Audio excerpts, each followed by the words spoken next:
Congress party ప్రతిపక్ష party వరకు వచ్చింది. మరి ఈ నేపథ్యంలో ప్రతిపక్ష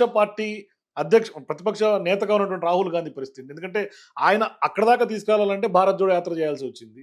సో ఇప్పుడు భారత్ జోడో యాత్ర తర్వాత రాహుల్ కొంత పప్పు కాదు నిప్పు అని ప్రూవ్ చేసుకున్నారు. కానీ ఆయన అంత ప్రూవ్ చేసుకున్న ఆ యొక్క కాంగ్రెస్ పాలిత రాష్ట్రాల్లో పెద్దగా కాంగ్రెస్ పార్టీ ఏమి పొడవట్లేదు నాకు తెలిసి. చాలా వరకు వ్యతిరేకత మూట కట్టుకుంటుంది. చాలా కర్ణాటక గాని, తెలంగాణ గాని. ఏంటి పరిస్థితి ఎట్లా ఉండే అవకాశం ఉంది? ఇక్కడ రాహుల్ గాంధీ మొట్టమొదట కాంగ్రెస్ పార్టీ 2009 సంవత్సరంలో అద్భుతమైనటువంటి మెజారిటీతో హ్మ్.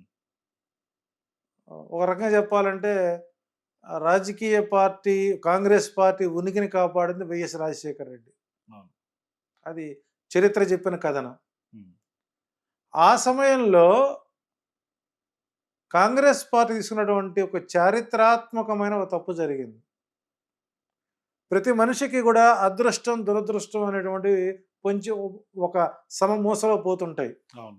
అదం కాష్టం ఇదం కాష్టం జలయన సంగమః సంయోగాశ్చ వియోగాశ్చ. ఇందాక మనం మాట చెప్పుకున్నాం.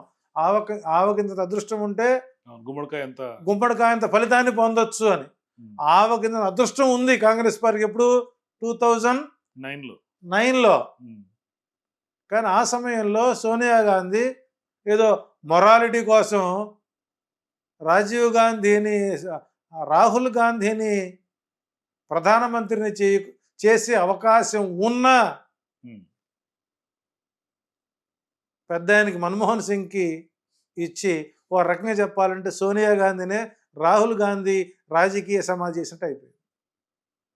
సో మళ్ళీ భవిష్యత్తులో అయ్యే అవకాశాలు కనిపిస్తున్నాయా రాహుల్ అంటే గాంధీ? ఇక్కడ కాంగ్రెస్ పార్టీ ఆరంభం చేసింది నెహ్రూ గారి హయాంలో.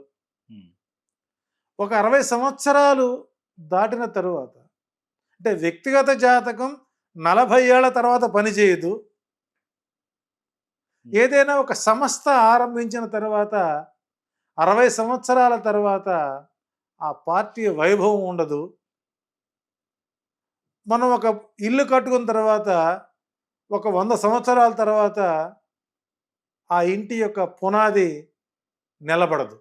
హ్మ్. ఇది శాస్త్ర విదితం. కాబట్టి ఇక్కడ వాళ్ళు ఇండియా అనేటువంటి మరొక సంస్థని క్రియేట్ చేశారు.